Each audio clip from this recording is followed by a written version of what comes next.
నమస్కారం. నా పేరు డాక్టర్ బురు ధవన్ మరియు ఈ వీడియోలో మనం ఒక కిడ్నీ ఫెయిల్యూర్ రోగి తన జీఎఫ్ఆర్‌ను ఎలా పెంచుకోవచ్చో తెలుసుకుందాం.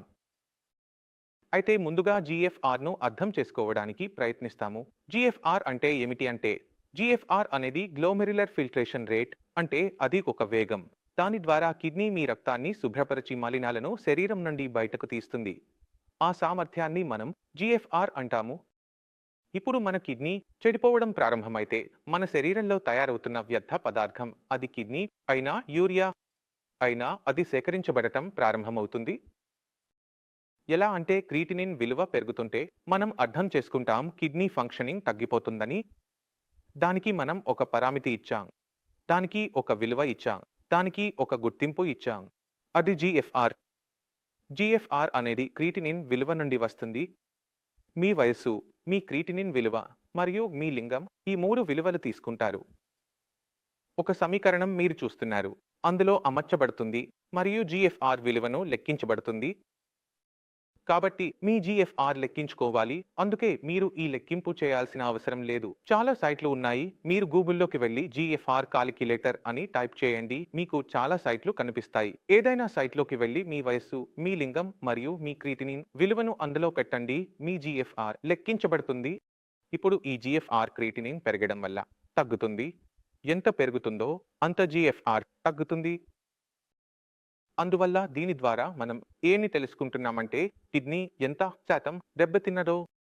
అప్పుడు మనం ఏమి చేశామంటే, కిడ్నీ వైఫల్యాన్ని 5 దశలుగా విభజించాము. దశ 1 నుండి దశ 5 వరకు. దశ 1లో నష్టం తక్కువగా ఉంటుంది. దశ 5లో పూర్తిగా నష్టం జరిగిపోయింది. అయితే జిఎఫ్ఆర్ విలువ 90+ ఉంటే దాన్ని దశ 1 అని భావిస్తారు. మీ విలువ 0 నుండి 15 మధ్యలో ఉంటే అది దశ 5 అవుతుంది. మీ స్క్రీన్పై మొత్తం చార్ట్ ఉంది. కాబట్టి మీరు జీఫార్ పెంచుకోవాలనుకుంటే మీరు 2 పనులు చేయాలి. రెండింటిలో ఒకటి చేయాలి. మీరు కినెనిన్ను తగ్గించాలి లేదా వయస్సును తగ్గించాలి. కాబట్టి వయస్సును తగ్గించలేము. అందువల్ల మనం క్రియాటినిన్ తగ్గించాల్సి ఉంటుంది. కాబట్టి కిట్ పెంచడం అంటే మన మసిల్స్లో తయారయ్యే వ్యర్థ పదార్థం, సరే. మరియు మనం తినే ఆహారం మన శరీరంలోకి వెళ్తుంది. మన మసిల్స్లోకి వెళ్తుంది ఆహారం. అప్పుడు మసిల్స్లో జీర్ణమవుతుంది మరియు అప్పుడు క్రియాటినిన్ మన శరీరంలో విడుదలవుతుంది. కిడ్నీ సరిగా పనిచేస్తే ఈ క్రియాటినిన్ మీ శరీరంలో చేరదు, కానీ కిడ్నీ పనిచేయడం తగ్గిస్తే లేదా ఆపేస్తే ఈ క్రియాటినిన్ మీ శరీరంలో చేరడం ప్రారంభమవుతుంది. ఇది మీ నివేదికలో కూడా కనిపించడం ప్రారంభమవుతుంది. ఇప్పుడు మనం క్రియాటినిన్ తగ్గించాలంటే 2 మార్గాలు ఉన్నాయి. మొదటి పని మనం చేయగలిగేది కిడ్నీ పనితీరును పెంచడం. కిడ్నీ దాన్ని వేగంగా బయటకు తీసేయడం. ఇది సరైన మార్గం. రెండవ మార్గం మరొకటి ఉంది. ఇది చాలా తప్పు మార్గం. నేను నా అన్ని రోగులకు నిషేధిస్తాను. అది అంటే తమ బరువును తగ్గించడం. ఎందుకంటే క్రియాటినిన్ మాంసపేశుల్లో తయారవుతుంది. ఎవరైనా వ్యక్తి తన బరువును తగ్గిస్తే, బరువు తగ్గితే మాంసపేశులు కూడా తగ్గుతాయి. మాంసపేశులు తగ్గితే మాంసపేశులే ఫ్యాక్టరీ, అది చిన్నదవుతుంది. దాని కారణంగా క్రియాటినిన్ తగ్గుతుంది, కానీ శరీరంలో బలహీనత వస్తుంది. ఇతర సమస్యలు కూడా తలెత్తితే మన మూత్రపిండాల పనితీరును పెంచుకోవాలి. ఇప్పుడు కిడ్నీ పనితీరును పెంచాలంటే ముందుగా మనం అర్థం చేసుకోవాలి కిడ్నీకి నష్టం చేసే విషయం ఏమిటో. కిడ్నీ ఎప్పుడూ తనంతట తానుగా చెడిపోదాం అని అనుకోదు.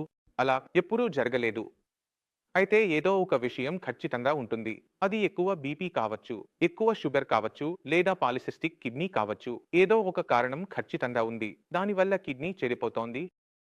అయితే మొదటి ప్రశ్న మీరు అడగాలి, నా బీపీ, షుగర్ సరిగ్గా ఉన్నాయా లేదా?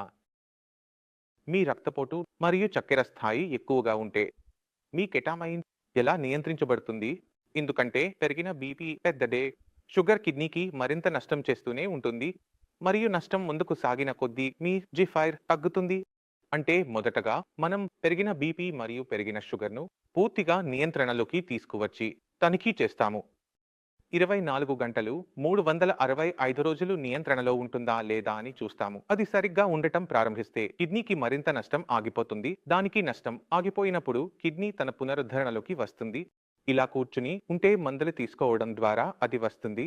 అప్పుడు మనం మన వ్యాధి మూలాన్ని ఇప్పుడు తొలగించాము. మన మనసులో కిడ్నీ లోపల కొంత నష్టం జరిగిందని ఊహించడానికి ప్రయత్నించండి. ఇప్పుడు దానికి మరింత నష్టం జరగడం లేదు. కానీ జరిగిన నష్టం గతంలో జరిగింది. ఇప్పుడు ఈ నష్టం 2 భాగాలుగా విభజించబడుతుంది. వచ్చిన వాపు ఓవచ్చు. కానీ కిడ్నీ లోపల మరణించిన భాగం అలాగే ఉంటుంది. సరే, ఇది 2 రకాల నష్టం, వాపు మరియు మరణించిన భాగం. సరే, అయితే వాపును ఏదైనా విధంగా తగ్గిస్తే కిడ్నీ పనిచేసే సామర్థ్యం తిరిగి వస్తుంది. ఖచ్చితంగా వస్తుంది. అయితే మనం ఏమి చూస్తాము? ఎప్పుడు మనం ఎవరి చికిత్స ప్రారంభిస్తామో కిడ్నీ స్థాయిలు తగ్గడం ప్రారంభమవుతుంది. ఎందుకంటే కిడ్నీకి తన పనితీరును పెంచుకునే సామర్థ్యం ఇంకా ఉంది. ఎందుకంటే కిడ్నీ లోపల ఉన్న నిర్మాణం ఇది నశించిపోయింది. ఇది బలహీనంగా ఉంది. అది సరిగ్గా పనిచేయడం ప్రారంభిస్తుంది. ముందు కంటే మెరుగ్గా పనిచేయడం ప్రారంభిస్తుంది మరియు క్రియాటినిన్ తగ్గడం ప్రారంభమవుతుంది. మరియు కైట్లింగ్ కూడా చాలా కాలం పాటు స్థిరంగా ఉంది. అయితే మనం GFR పెంచాలంటే క్రియాటినిన్ తగ్గించాలి. క్రియాటినిన్ తగ్గించాలంటే కిడ్నీ సామర్థ్యాన్ని పెంచాలి. కిడ్నీ సామర్థ్యాన్ని పెంచాలంటే వ్యాధి మూలాన్ని తొలగించాలి. వ్యాధి యొక్క బీపీ, షుగర్ను నియంత్రించాలి. కాబట్టి మనం మేకింగ్ కిడ్నీ చికిత్స ప్రారంభిస్తాము. కాబట్టి మీరు ఫలితాన్ని పొందుతారు. కొన్ని ఈ విధంగా లభిస్తుంది.